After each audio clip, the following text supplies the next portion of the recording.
দেশের মোট শ্রমিকের 85% শ্রমিক অপ্রাতিষ্ঠানিক খাতে কাজ করে। তাদের বেশিরভাগই কোনো আইনি সুরক্ষা নেই বলে জানান শ্রম সংস্কার কমিশনের প্রধান সৈয়দ সুলতান উদ্দিন আহমেদ। রোববার শ্রম খাতে সংস্কারের প্রস্তাবনা দিতে সিপিডির আলোচনায় তিনি এসব কথা বলেন।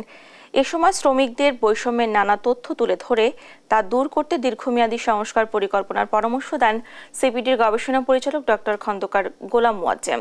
এছাড়া শ্রমিক অধিকার নিশ্চিতে 2025 সালকে শ্রম সংস্কারের বছর ঘোষণার দাবি জানায় সিপিডি।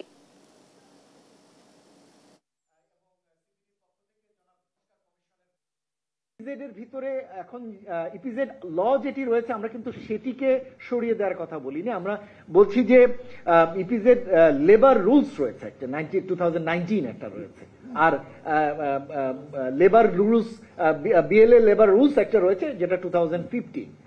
আমরা মনে করি যে এই বাংলাদেশের জন্য এককভাবে একটি শ্রম সংক্রান্ত বিষয় একটি ল বা রুলস থাকা দরকার।